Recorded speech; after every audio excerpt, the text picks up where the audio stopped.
শহীদ আবু সাঈদ সহ অন্য শহীদদের নিয়ে বিরূপ মন্তব্যের অভিযোগে মানহানির মামলায় সাময়িক বরখাস্ত সহকারী কমিশনার তাপসী তাবাসসুম উর্মি জামিন পেয়েছেন। রোববার ঢাকার মেট্রোপলিটন ম্যাজিস্ট্রেট মোহাম্মদ সেফাতুল্লাহর আদালত এ আদেশ দেয়।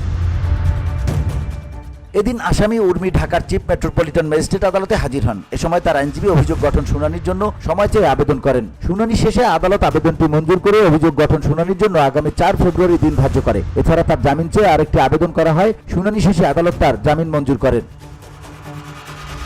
এর আগে গত 8 অক্টোবর শহীদ আবু সাঈদ সহ অন্য শহীদদের নিয়ে বিরূপ মন্তব্যের অভিযোগে তার বিরুদ্ধে ঢাকার আদালতে মানহানির মামলার আবেদন করেন গণ অধিকার পরিষদের উচ্চতর পরিষদ সদস্য ও গণমাধ্যম সমন্বয়ক আবু হানিফ। এরপর ঢাকার মেট্রোপলিটন ম্যাজিস্ট্রেট জাকির হোসেনের আদালত বাদীর জবানবন্দি রেকর্ড এবং পর্যালোচনা শেষে 28 নভেম্বর তাকে আদালতে হাজির হতে সমন জারি করেন। ওই দিন তিনি আত্মসমর্পণ করে আইনজীবীর মাধ্যমে জামিন চেয়ে আবেদন করেন। শুনানি শেষে আদালত 500 টাকা মুচলেকায় তার জামিন নামঞ্জুর করেন।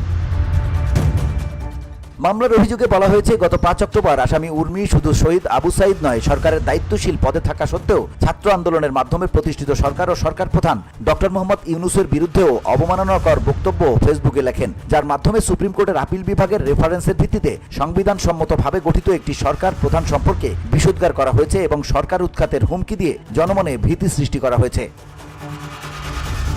VOD Bangla news desk.